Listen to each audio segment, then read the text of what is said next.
por quem Cristo morreu. Será que ao ir à cruz, Cristo, planejava salvar toda a humanidade? Se assim fora, não seria o caso que todos deveriam ser salvos? Porém, não é assim que as Escrituras nos ensinam. Cristo não morreu por todos.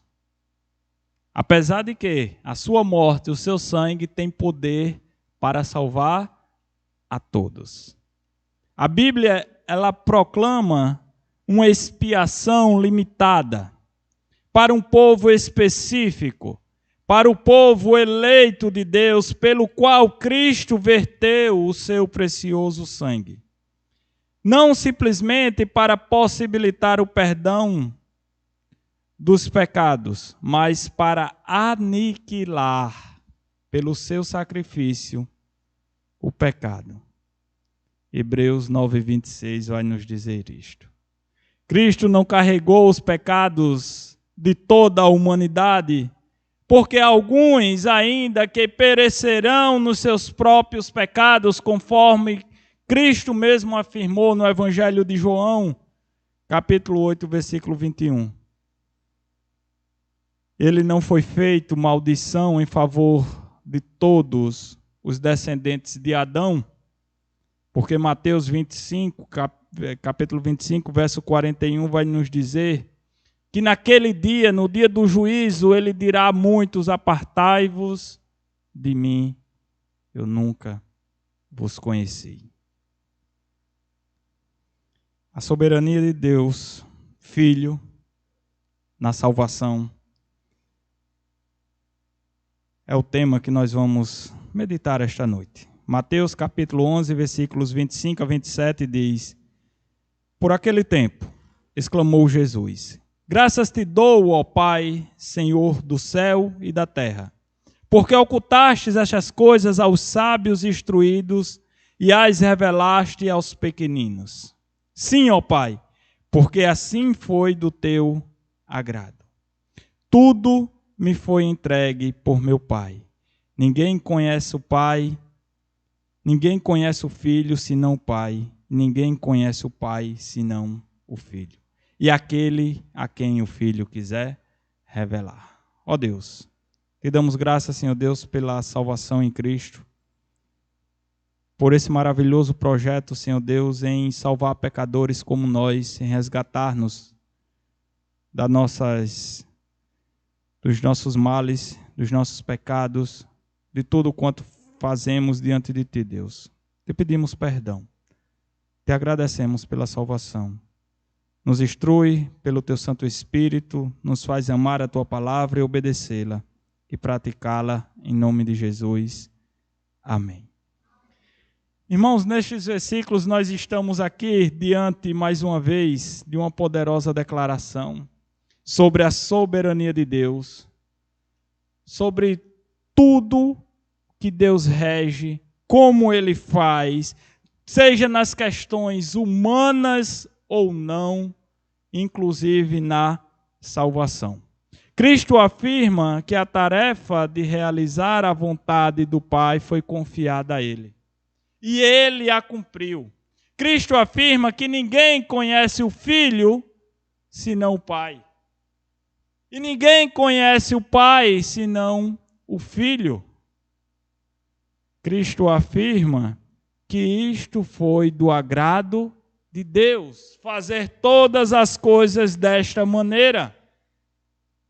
E Cristo também afirma que ninguém vai conhecer ao Pai se Cristo não o quiser revelar. Podemos ler a palavra de Deus, mas se não pela ajuda do Espírito Santo e revelação do nosso Senhor Jesus Cristo, nós não entendemos nada.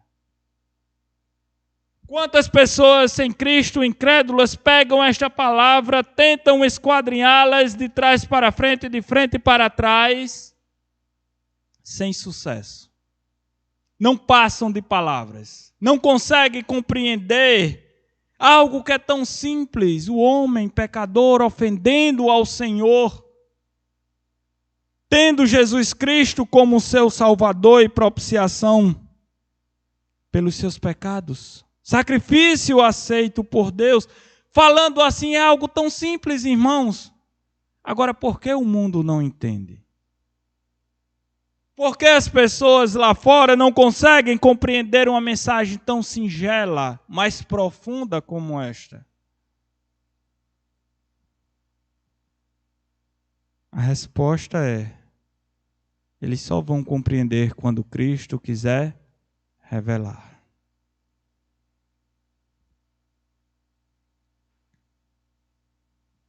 A tarefa de tornar o amor de Deus conhecido entre os homens estava sobre o Senhor Jesus Cristo. Estava nas mãos do Filho de Deus. E Ele revela este amor. Ele revela esta graça a quem Ele quer. Tudo foi entregue na mão de Jesus Cristo. O Pai lhe confiou todas as coisas no céu, na terra e embaixo da terra. Todas as coisas foram colocadas soberanamente por Deus nas mãos de Jesus. O universo inteiro, toda a autoridade nos céus, na terra e embaixo da terra, foi dada ao Filho de Deus, Jesus Cristo. Porque assim foi do seu agrado. Jesus Cristo é o poderoso instrumento de Deus para revelar ao homem o Pai. Jesus Cristo é a manifestação do mais sublime amor de Deus para conosco, para com nós, homens, pecadores. E apenas por Cristo e em Cristo e através de Cristo é que nós podemos conhecer a Deus. Podemos conhecer ao Pai. Olhando para Cristo, nós veremos a Deus. Jesus disse: aquele que vê a mim, vê ao Pai. Ele diz a Tomé: Tomé, tanto tempo eu estive com você, estive convosco. Há uma pergunta: Senhor, mostra-nos o Pai. E ele diz: eu estou aqui, olhem para mim. E vocês verão ao Pai, porque eu estou revelando ao Pai. Eu e o Pai somos um, afirmou Jesus Cristo. Jesus era o Cordeiro de Deus. Era o instrumento que Deus usaria para se tornar conhecido dos homens. Jesus Cristo, além de ser o Cordeiro, foi o sacrifício aceito por Deus como propiciação pelos nossos pecados. Sacrifício capaz de apaziguar a ira de Deus sobre cada um de nós, meus irmãos. Sobre aquilo que nós cometemos no passado, sobre os pecados que cometemos hoje. E também pelos pecados que iremos cometer amanhã. Porque não estamos isentos de pecar contra Deus. Mas também Jesus Cristo, no soberano plano de Deus na salvação, ele é ele é o sacerdócio. Ele está à destra do Pai. Ele é o sacerdote que nós precisamos, que intercede diariamente diante de Deus por nós pecadores. É aquele que está na presença de Deus, orando, intercedendo pelos eleitos de Deus, que Deus escolheu antes da fundação do mundo. Nós temos um Salvador. Nós temos o Filho de Deus, que nos revela o Pai, que nos revela o amor do Pai. Temos um sacerdote, que também intercede por nós diariamente na presença de Deus Pai. Hebreus capítulo 9, versículo 24, o autor afirma que Jesus Cristo entrou nos céus para comparecer agora por nós diante de Deus. Isto é, por aqueles que são participantes da vocação celestial, como ele afirma no versículo 3. Aqueles que estão em Cristo. Aqueles que foram resgatados, lavados e redimidos pelo seu sangue. Logo afirmar que Cristo intercede por todo mundo, como algumas pessoas afirmam, é ir de encontro aos ensinamentos das Escrituras. Porque Cristo está à destra de Deus, Cristo está na presença de Deus intercedendo pelos crentes, pelos eleitos de Deus, por aqueles que já foram redimidos pelo sangue do Senhor, pelo seu sangue. Aqueles que já tiveram a sua comunhão restabelecida com Deus, cuja ira de Deus não está mais sobre eles, porque ao olhar para nós, ele vê a Jesus Cristo, seu Filho. É por estes que Cristo está na presença de Deus Pai, intercedendo. Está escrito em Hebreus 7:25, por isso também pode salvar totalmente os que por ele se achegam a Deus, vivendo sempre para interceder por eles. No plano da salvação, Cristo é o sacrifício, Cristo é a propiciação, Cristo é o sacerdote que está na presença de Deus intercedendo por nós, por aqueles que já se achegaram a Deus. João também, capítulo 17, versículo 9, vai dizer, e Jesus é claro ao afirmar por quem ele está intercedendo, é por eles que eu rogo. Ele vai dizer, eu não rogo pelo mundo. Não é pelo mundo, Pai, que eu estou orando, que eu estou intercedendo, são por estes, por aqueles que tu me destes, que são teus. Aqueles que o Senhor me enviou para revelar a tua pessoa. São por estes que eu estou rogando. Outro texto que merece também a nossa atenção é Romanos capítulo 8.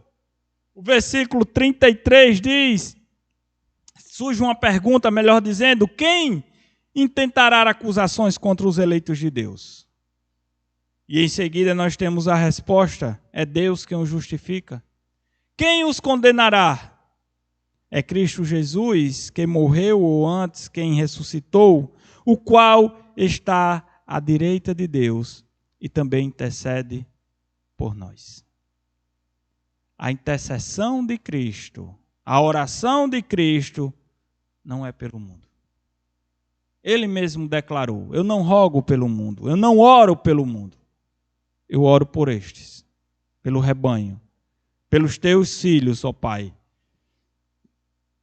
cujo eu estou revelando o teu amor, cujo o Senhor entregou em minhas mãos. E das minhas mãos, ele diz, ninguém pode tirar. São por estes que eu rogo diariamente, que eu estou à destra de Deus para interceder por eles.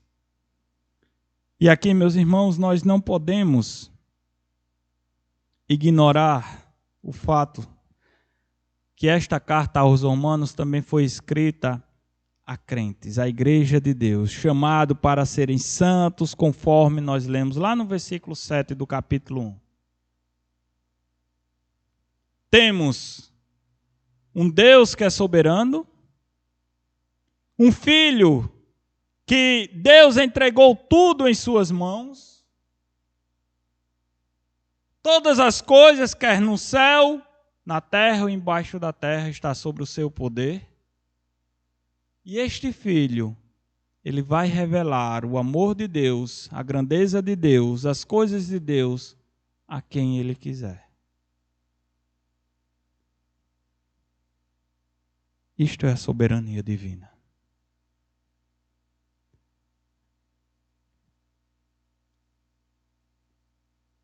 Isto é a graça de Deus sendo revelada por Cristo Jesus a homens. Sem Cristo, sem a revelação, sem a ajuda do Espírito Santo de Deus. Isso aqui é apenas um livro. Para aqueles que não têm a Deus. Para aqueles que não compreendem as páginas, o que está escrito aqui. Como eu posso viver? Como eu posso ter vida? Não foi isso que Cristo disse a Nicodemos? Sendo tu o mestres, já deveria saber dessas coisas. Por que Nicodemos não sabia? Porque ele ainda não tinha o Espírito de Deus. Sendo tu conhecedor da lei, Nicodemos, tu deverias saber que importa-vos nascer de novo. E a pergunta de Nicodemos: como eu sou grande, velho, adulto, vou voltar ao ventre da minha mãe? Quem não nascer da água e do Espírito não tem parte com Deus. Um outro fato também que merece a nossa atenção no processo, na obra da salvação do homem, é que a salvação de qualquer pecador, ela é uma questão do poder divino. Ela está sobre o poder de Deus.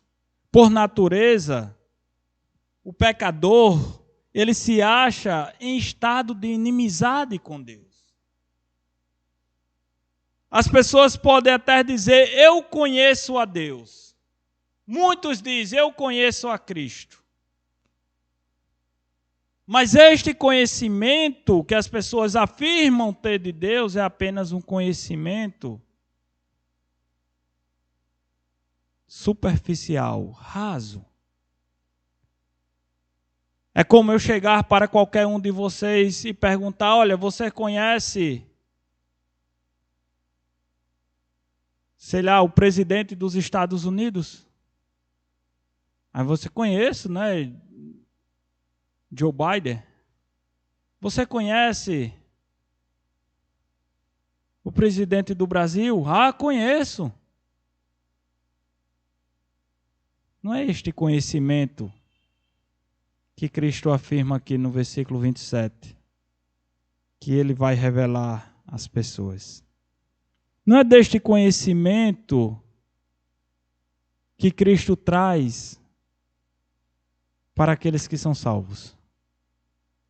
É um conhecimento de intimidade, o conhecimento que a irmã Estela tem do irmão Giovando, que o irmão Giovando tem da irmã Estela, que Carlos tem da Rosiane, que Rosiane tem do Carlos, Brasil tem da Anita, Anita tem do irmão Brasil, Márcio, Cleide, Márcio, Willis, Sueli, Willis, Abel, Betanilda.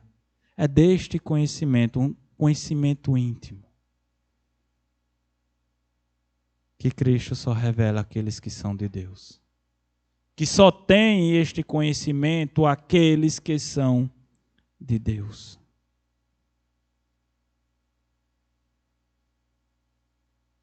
E nada, exceto o poder de Deus operando na vida do pecador,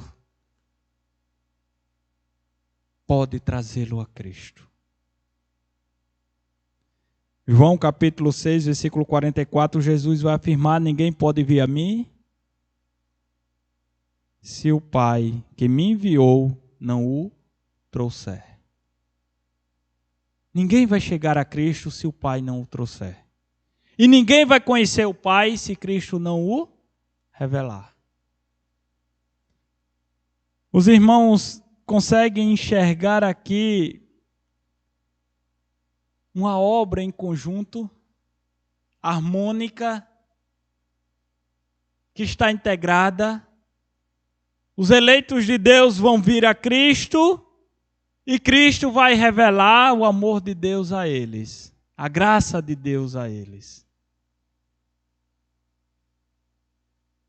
É o poder de Deus, meus irmãos, que vence a inimizade natural do homem pecador contra Deus, que torna o pecador, ou melhor, que faz o pecador vir a Cristo. É somente a graça de Deus, a graça de Jesus que revela este amor ao pecador. Até a nossa disposição quando chegamos para ver a Cristo, quando viemos a Cristo, quando entramos em uma igreja pela primeira vez para escutar o Evangelho, quando respondemos positivamente, eu aceito a Jesus como meu Salvador, até esta disposição, esta coragem, esta declaração, vem do Pai. Algumas pessoas dizem que quando olhamos para Cristo, para os céus, está o versículo seguinte aqui do capítulo 11, versículo 28, vinde a mim todos que estáis cansados e sobrecarregados, que eu vos aliviarei. Está lá na porta de entrada. Quando nós cruzamos esta porta, nós lemos, não foi vós que viestes a mim, eu que vos trouxe. É Deus que nos atrai para Ele. É Cristo que nos revela o amor de Deus. E assim os dois andam harmonicamente. E ainda tem a obra do Espírito Santo que veremos na quarta-feira que vem, no processo soberano da salvação do homem. Deus trazendo o pecador, Cristo revelando o amor do Pai, e o Espírito Santo convencendo o homem do pecado, da justiça e do juízo. E assim é possível a nossa salvação. Mas na próxima quarta-feira nós vamos ver a obra do Espírito neste processo tão maravilhoso, tão grandioso, que é a salvação do homem. Obrigado, Pai, pela Tua palavra revelada pelo nosso Senhor Jesus Cristo. Obrigado pelo Teu amor demonstrado na cruz pelo nosso Salvador Jesus Cristo. Obrigado, Senhor Jesus, por nos fazer conhecer ao Pai, ter intimidade com Ele, adorá-lo na beleza da Sua santidade. E obrigado, Santo Espírito, porque um dia o Senhor nos mostrou quem nós somos. Obrigado, Deus, pela salvação em Cristo Jesus. Que o Teu Santo Espírito esteja conosco, nos provendo tudo aquilo que precisamos para compreender ainda mais a Tua palavra, em nome de Jesus. Amém.